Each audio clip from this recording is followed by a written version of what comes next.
नमस्कार, city light में स्वागत है आप सभी का। आप देख रहे हैं एबीसी24। मैं हूं आपके साथ श्रवण तंबोली। इस बुलेटिन में देखेंगे आज दिन भर की तमाम बड़ी खबरों को विस्तार से। शुरुआत करते हैं बड़ी खबर के साथ। मुख्यमंत्री बनने के बाद विष्णुदेव साय एक्शन मोड में नजर आ रहे हैं। शुक्रवार को मंत्रालय पहुंचकर उन्होंने 2 विभागों की समीक्षा बैठक ली और उसके बाद अपने दोनों उप मुख्यमंत्रियों के साथ कैबिनेट की दूसरी बैठक कर अनुपूरक बजट को लेकर महत्वपूर्ण चर्चा की। स्वास्थ्य विभाग एवं चिकित्सा शिक्षा की समीक्षा बैठक के दौरान उन्होंने अधिकारियों को मनोरोगियों के तत्काल इलाज और सुविधा उपलब्ध कराने के निर्देश दिए। साथ ही एक स्वास्थ्य सेवा को और दुरुस्त करने और जरूरतमंदों तक आधे घंटे के भीतर सुविधा उपलब्ध कराने के निर्देश दिए। सीएम साय ने राज्य को कुष्ठ मुक्त बनाने के लिए अभियान शुरू करने और सभी मेडिकल स्टोर में जेनरिक दवा उपलब्ध कराने के भी निर्देश दिए हैं।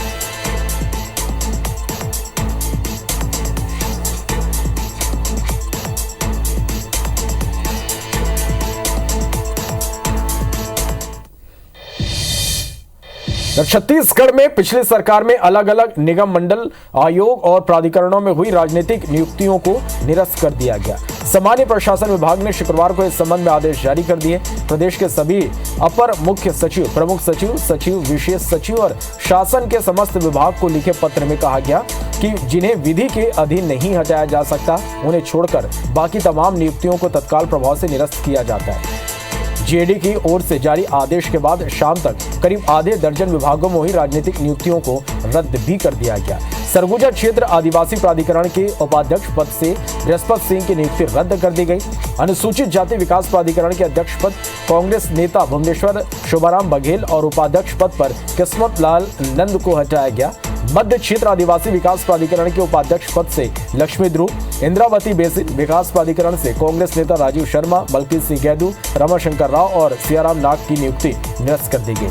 अरपा बेसिन विकास प्राधिकरण से अभय नारायण राय, महेश दुबे, नरेंद्र बोलर और आशा पांडे और संस्कृत विद्या मंडल के अध्यक्ष और सदस्य की नियुक्ति रद्द कर दी गई।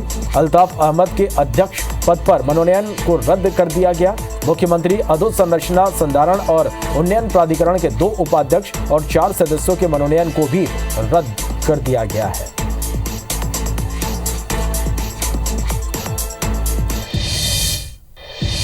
मध्य प्रदेश के मुख्यमंत्री डॉक्टर मोहन यादव ने आज अलग अलग 2 अहम बैठक ली।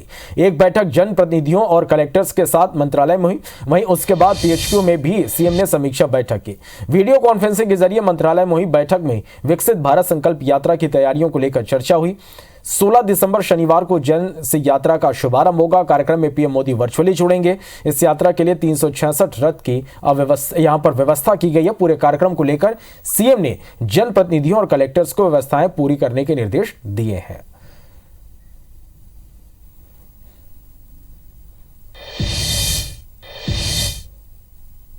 माननीय प्रधानमंत्री हमारे साथ जुड़ करके इस पूरे मध्य प्रदेश की यात्रा के साथ 5 राज्यों में, जो छत्तीसगढ़, मध्य प्रदेश, मिजोरम और तेलंगाना, इन पूरे राज्यों में वो यात्रा का कल शुभारंभ एक साथ करेंगे। मैं उज्जैन से उस कार्यक्रम को प्रदेश स्तर का कार्यक्रम में शामिल हुआ। मध्य प्रदेश में शपथ लेने के बाद मोहन सरकार के कड़े फैसलों पर अमल को लेकर प्रदेश भर में कार्रवाई शुरू हो गई है। धर्म स्थलों में लाउड स्पीकर और खुले में मांस बिक्री पर बैन को लेकर दिए निर्देशों का पालन कराया जा रहा। कई जगहों पर धर्म गुरु खुद ही पहल कर लाउड स्पीकर हटवा रहे हैं। क्या कुछ प्रदेश में आज तस्वीरें दिखी है, इस रिपोर्ट में जानते हैं। मोहन सरकार एक्शन में है। तमाम जिलों में उस आदेश पर कार्रवाई तेज हो गई है जिसमें कहा गया है कि धार्मिक स्थलों में 1 से ज्यादा लाउड स्पीकर नहीं होंगे। सिर्फ एक ही लाउड स्पीकर निश्चित ध्वनि सीमा में चल सकेगा।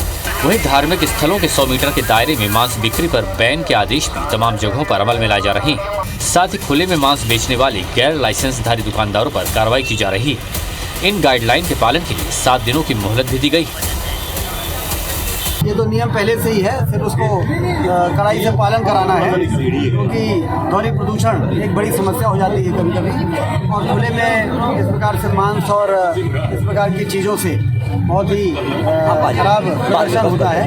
नियम पहले से बने हैं, कड़ाई से लागू हो, इसके लिए निर्देश दिए गए हैं। ये तस्वीरें उज्जैन की हैं, जहां सरकार के आदेश के बाद धार्मिक स्थलों से लाउड स्पीकर उतारे गए। इंदौर में भी निर्देश अमल में लाने के लिए निगम का अमला सड़क पर उतरा। फुटपाथ खाली करें और अपने बाहर में जो भी गड्ढा हो रहा है उसको सफाई करके जाए। बम्बई बाजार में मांस की दुकानों पर कार्रवाई की गई। नगर निगम ने 15 से ज्यादा दुकानों पर चालानी कार्रवाई कर उन्हें सख्त हिदायत दी। खरगोन में भी खुले में मांस और मछली बेचने वालों के खिलाफ पुलिस प्रशासन ने एक्शन लिया। दुकानदारों का पंचनामा बनाकर बड़ी मात्रा में मांस जब्त किया गया। विदिशा में भी आदेश के पालन के लिए कोतवाली थाना परिसर में धर्म गुरुओं के साथ प्रशासन और पुलिस की बैठक हुई, जिसमें नियमों से अवगत कराया गया और सहयोग की अपील की गई। इधर भोपाल के पसमंदा मुस्लिम समाज के सदस्यों ने खुद सड़क पर उतरकर लोगों से खुले में मांस मटन न बेचने और धार्मिक स्थल के पास से नॉनवेज की दुकानें हटाने की अपील की।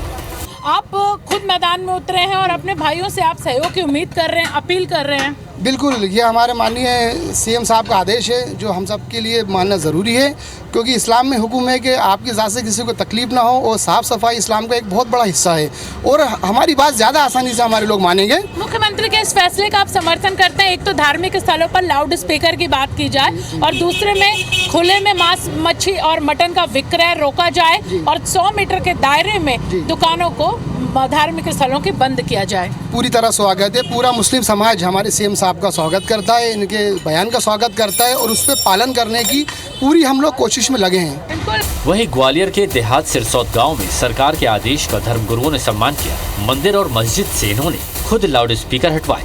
इस पहल को लेकर पुलिस प्रशासन ने इन धर्मगुरुओं का सम्मान भी किया। Election desk, IBC 24। राजनांदगांव में रिकॉर्ड मतों से जीत दिलाने पर पूर्व सीएम डॉक्टर रमन सिंह ने रैली निकालकर मतदाताओं का आभार जताया। इस दौरान रैली को संबोधित करते हुए डॉक्टर रमन सिंह ने कहा कि पिछले सारे रिकॉर्ड ध्वस्त करके 3 गुना ज्यादा मतों से जनता ने मुझे जिताया। इसके लिए मैं जनता का आभार व्यक्त करता हूं। वहीं कांग्रेस पर निशाना साधते हुए उन्होंने कहा, यहां कांग्रेस प्रत्याशी की हार नहीं हुई है बल्कि भूपेश बघेल की हार हुई है।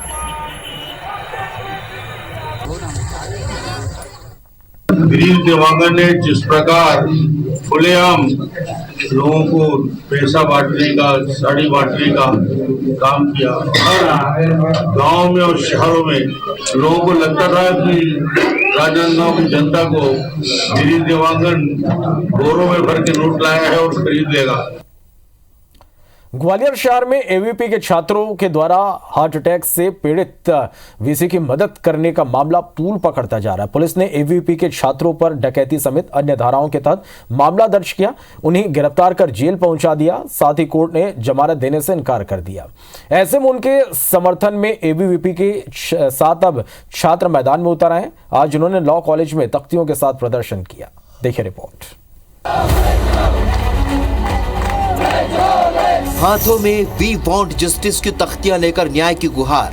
क्या मानवता के नाते मदद करना डकैती है? इसी तरह की तख्तियां लेकर ग्वालियर के लॉ कॉलेज में छात्र आज सड़क से लेकर कॉलेज में प्रदर्शन कर रहे हैं। असल में पीके यूनिवर्सिटी के vice chancellor professor Ranjit Singh Delhi से झांसी जाने के लिए ट्रेन पर सवार हुए थे। रास्ते में उनकी तबीयत बिगड़ने पर छात्रों ने उन्हें ग्वालियर रेलवे स्टेशन पर उतारा। काफी देर तक एम्बुलेंस और दूसरे साधन नहीं मिलने पर छात्र रेलवे स्टेशन के बाहर खड़ी एक गाड़ी में उनको लेकर गए थे। ये गाड़ी हाई कोर्ट के जज की थी, जिसके बाद एबीवीपी के हिमांशु क्षोत्रिय और सुकृत शर्मा के खिलाफ मामला दर्ज कर लिया गया था, जिसे लेकर ये प्रदर्शन कर रहे हैं। जो सुकृत शर्मा जी है हमारे कॉलेज के स्टूडेंट है LLM के, और उनके समर्थन में और उन पे जो एलिगेशन लगाए हुए हैं वो बिल्कुल गलत है। सर हम ये देना चाहते हैं मैसेज कि अब जो दोनों भैया हैं वो मानवता के लिए और किसी की जान बचाने के लिए आगे आए थे। अगर ऐसी केसेस फेक केसेस बनेंगे तो कोई भी इंसान आगे नहीं आएगा और किसी की जान नहीं बचाएगा। इन्होंने जैसे मदद की उस वृद्ध आदमी की, अगर ऐसे ही अगर इनको जेल दी जाएगी तो कल कोई मदद करने के लिए आगे ही नहीं बढ़ेगा। इस पूरे मामले में सबसे चौंकाने वाली बात यह है कि ट्रेन में हार्ट अटैक के बाद वाइस चांसलर को अस्पताल पहुंचाने के लिए हाई कोर्ट जज की कार छीनने वाले छात्रों पर वो धाराएं लगाई गई है जो कभी चंबल के डाकुओं पर लगती थी। इन धाराओं में सख्त प्रावधानों के चलते आसानी से जमानत नहीं मिल पा रही है। वहीं ग्वालियर की विशेष सत्र न्यायालय ने जज की गाड़ी लूटने वाले 2 आरोपियों का जमानत आवेदन खारिज कर दिया। हाईकोर्ट महोदय की गाड़ी को रोका गया था, उस पर से एक अपराध पंजीबद्ध हुआ है पड़ाव थाने में। उसी के संबंध में कुछ लोग थाने पे आए हैं और अपनी मांगों को लेके बातचीत की है पुलिस से। जो अपराध पंजीबद्ध किया गया है उसके संबंध में उनकी मांगे हैं कि एक निष्पक्ष कार्रवाई पुलिस के द्वारा की जाए। हमने उनको आश्वासन दिया है और वो पुलिस की कार्रवाई से संतुष्ट। विद्यार्थी परिषद के लड़कों ने ये वास्तव में अपराध किया है। अगर आपको मदद मांगनी थी तो प्यार से मांग, जबकि एम्बुलेंस मौके पे आ गई थी। आप सीसीटीवी फुटेज वहाँ मौके पे देखा, जैसे मैंने आप लोगों के माध्यम से मुझे जानकारी मिली है, वहाँ एम्बुलेंस भी थी, एम्बुलेंस गाड़ी के पीछे ही खड़ी थी, उन्हें एम्बुलेंस को न ले जाते हुए और ये कृत्य वहाँ पर किया, ये गलत है, अवैधानिक है और मैं मानता हूँ ये विद्यार्थी परिषद को शोभा नहीं देता। एबीवीपी आज भी इस जिद पर अड़ी हुई है। एक बीमार व्यक्ति की मदद के लिए गाड़ी ली थी, उनका अपराध का कोई इरादा नहीं था। बहरहाल इस पूरे घटनाक्रम में पुलिस घटना के सबूत जुटा रही है। उसकी नजर में पूरा वाकया सीसीटीवी में रिकॉर्ड है। रविवार सोमवार रात रेलवे स्टेशन पर क्या हुआ, फुटेज में सब कुछ रिकॉर्ड है। उसके विपरीत विद्यार्थी परिषद के कार्यकर्ता को जहां पर पुरस्कार करना था, उसके वहां डकैती का जैसा केस लगाया दिया जाता है, जिसकी विद्यार्थी परिषद निंदा कर रहा है। लगातार अपने कार्यकर्ता को न्याय दिलाने के लिए आंदोलन कर रहे हैं और हम न्यायाधीश से मांग कर रहे हैं, न्यायालय प्रक्रिया से मांग कर रहे हैं कि कार्यकर्ता के साथ में न्याय किया जाए। बहरहाल इस मामले में अब एबीवीपी हाई कोर्ट की शरण में जा रही है, जिस पर अगले हफ्ते सुनवाई की संभावना है। तब तक इन छात्रों को जेल में ही रहना होगा। डाकुओं के खात्मे के 16 साल बाद भी उन पर कार्रवाई के लिए बना कानून सामान्य मामलों में लगाया जा रहा है। सिर्फ ग्वालियर जिले की बात करें तो 2022 में इस एक्ट के तहत 67 केस दर्ज हुए। 2023 के 10 महीने में ही 53 केस हो चुके हैं, जिसकी जद में मदद के नाम पर जज की गाड़ी के इस्तेमाल करने पर एबीवीपी के छात्र सलाखों के पीछे हैं। नासिर गौरी, IBC 24 ग्वालियर। तो ग्वालियर में न्यायाधीश की कार छीनकर कुलपति की जान बचाने का मामला तूल पकड़ता जा रहा है। पूर्व सीएम शिवराज सिंह चौहान ने जबलपुर उच्च न्यायालय के मुख्य न्यायाधीश को पत्र लिखा। उन्होंने खत में लिखा कि कुलपति की जान बचाने पवित्र उद्देश्य के साथ अपराध किया गया। शिवराज ने उच्च न्यायालय से स्वतः संज्ञान लेने के अनुरोध के साथ दर्ज प्रकरण वापस लेकर छात्रों को क्षमा करने का अनुरोध किया। इस मामले में सीएम डॉक्टर मोहन यादव का बयान भी सामने आया। उन्होंने कहा कि पूरा प्रकरण उनके संज्ञान में है। इस मामले में और भी कुछ पहलू हैं और विधि सम्मत कार्रवाई की जाएगी।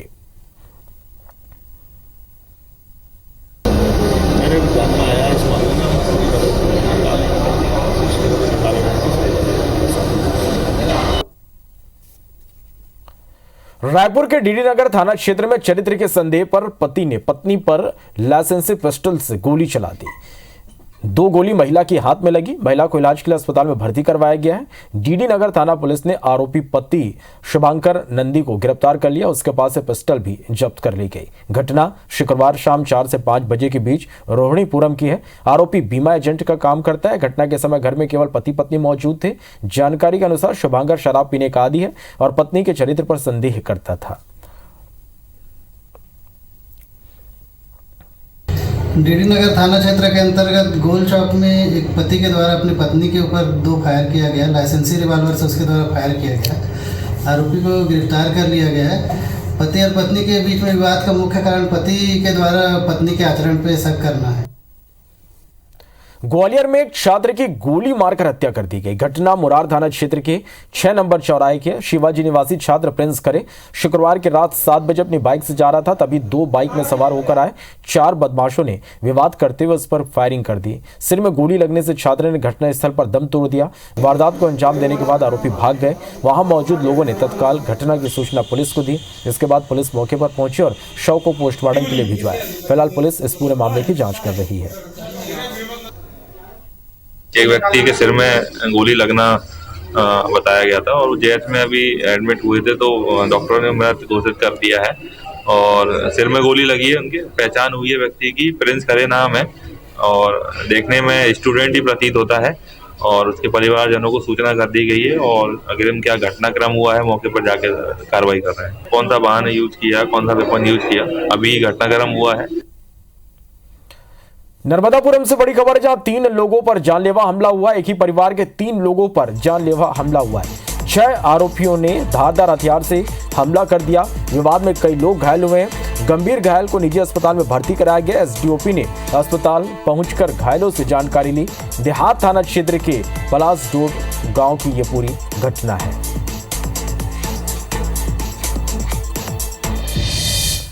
इंदौर के सराफा थाना क्षेत्र के भरका देवी रेस्टोरेंट में शॉर्ट सर्किट की वजह से भीषण आग लग गई।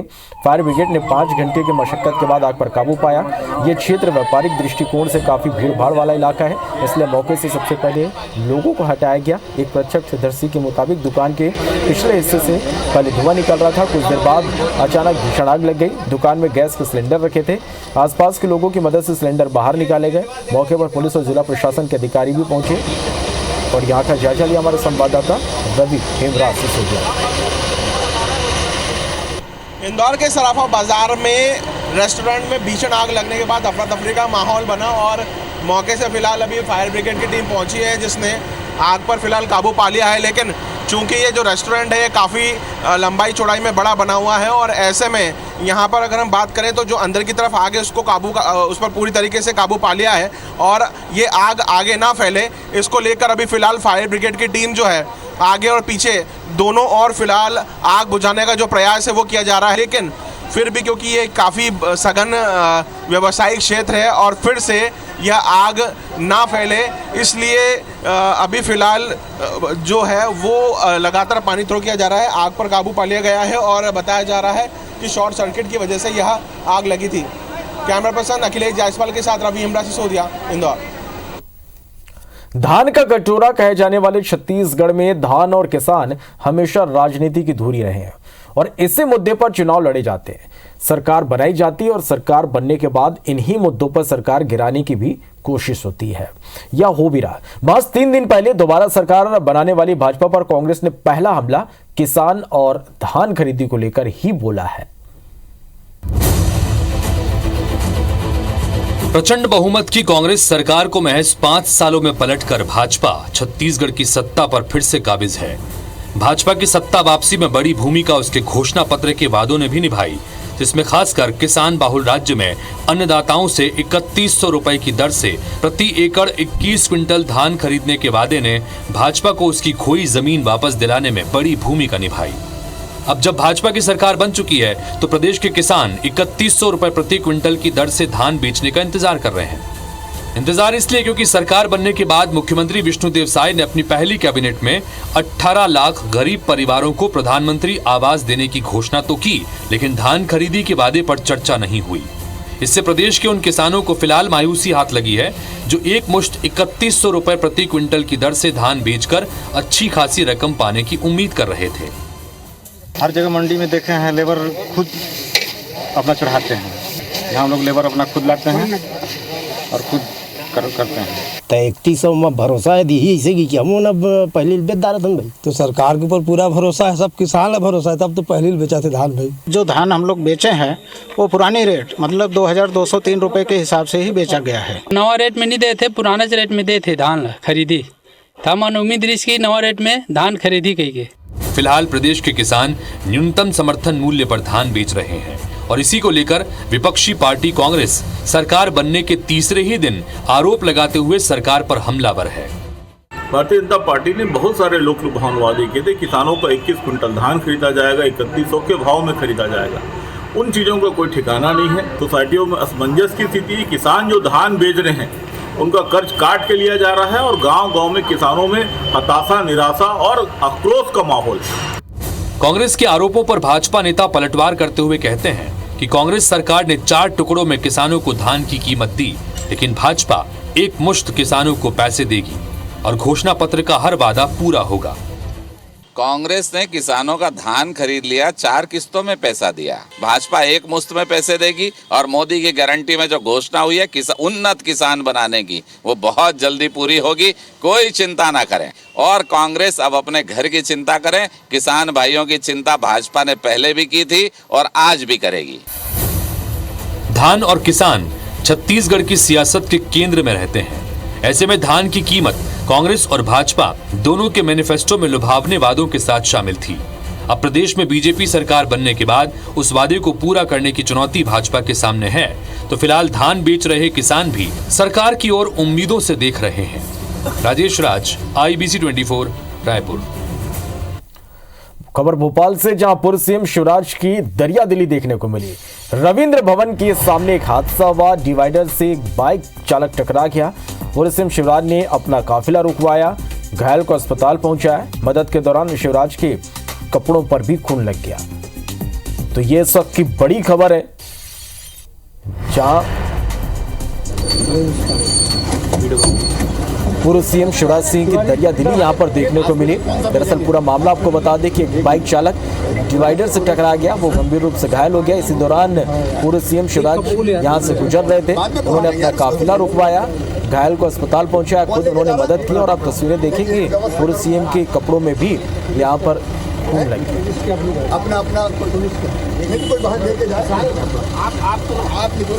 विवेक हमारे संवाददाता फोन लाइन पर जुड़े। विवेक, तस्वीरें हम देख पा रहे हैं, पूर्व सीएम शिवराज की ये दरिया दिली है, क्या हुआ था यहाँ पर, पूरा मामला क्या है? देखिए, मुख्यमंत्री शिवराज सिंह चौहान का काफिला जो है रविंद्र भवन के पास से गुजर रहा था। इस दौरान उन्होंने देखा कि एक युवक घायल अवस्था में डिवाइडर से टकराकर गिर गया, उसका किसी वाहन से एक्सीडेंट हो गया था। मुख्यमंत्री ने तुरंत अपना काफिला रुकवाया और खुद अपने हाथों से और लोगों की मदद से उसको अपने वाहन से अस्पताल पहुंचाया। चलिए, तो ये आप तस्वीरें देखिए, पूर्व सीएम ने किस तरह से घायल की यहाँ पर मदद की।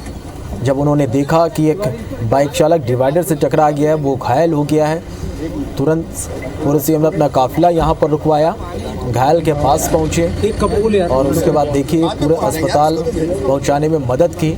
और इस मदद के दौरान जो खून यहाँ पर घायल से निकला था वो पूर्व सीएम शिवराज सिंह के कपड़ों पर भी लग गया।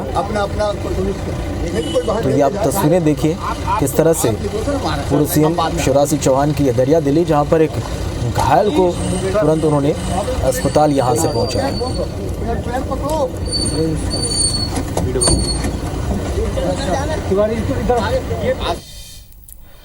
खबर सीधी से, एनआईए की छापामार कार्रवाई, 2 लोगों को गिरफ्तार करने की पुष्टि हुई। एनआईए ने प्रेस नोट जारी किया है।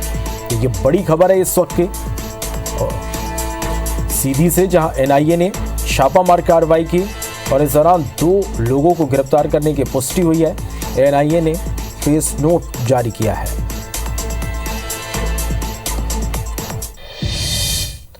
राजस्थान के नए मुख्यमंत्री के तौर पर भजनलाल शर्मा ने शपथ ग्रहण कर ली। सांगानेर से विधायक भजनलाल शर्मा पहली बार ही विधानसभा पहुंचे और पहली बार में बीजेपी ने उन्हें मुख्यमंत्री बना दिया। भजनलाल शर्मा ब्राह्मण समाज से आते हैं और इस समाज से आने वाला कोई शख्स 33 साल बाद राजस्थान का मुख्यमंत्री बना। विद्याधर नगर से भारतीय जनता पार्टी के विधायक दिया कुमारी ने राजस्थान कैबिनेट मंत्री की शपथ ग्रहण की। दिया कुमारी राजस्थान की उप मुख्यमंत्री बनाई गई। दोदो से विधायक प्रेमचंद बैरवा ने राजस्थान में कैबिनेट मंत्री की शपथ ग्रहण की। वो राजस्थान के उप मुख्यमंत्री बनाए गए। शपथ ग्रहण समारोह में प्रधानमंत्री नरेंद्र मोदी, केंद्रीय गृह मंत्री अमित शाह और राष्ट्रीय अध्यक्ष जेपी नड्डा समेत कई दिग्गज शामिल हुए।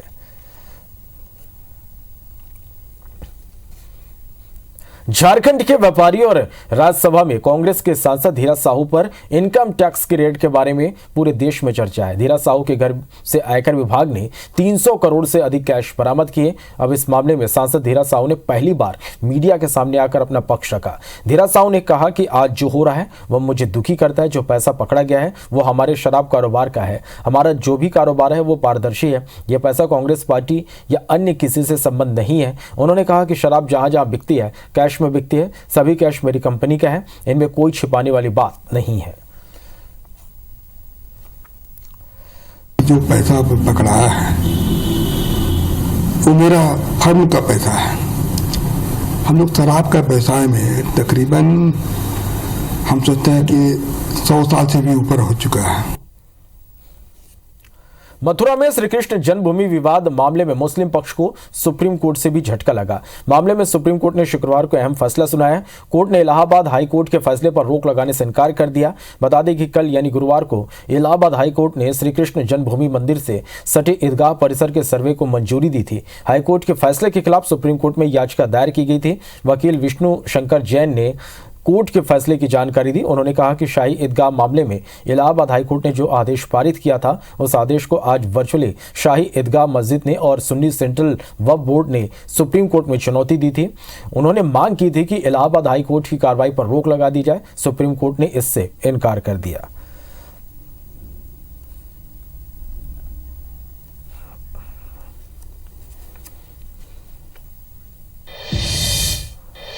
तो इसी के साथ फिलहाल इस बुलेटिन में इतने ही। नमस्कार।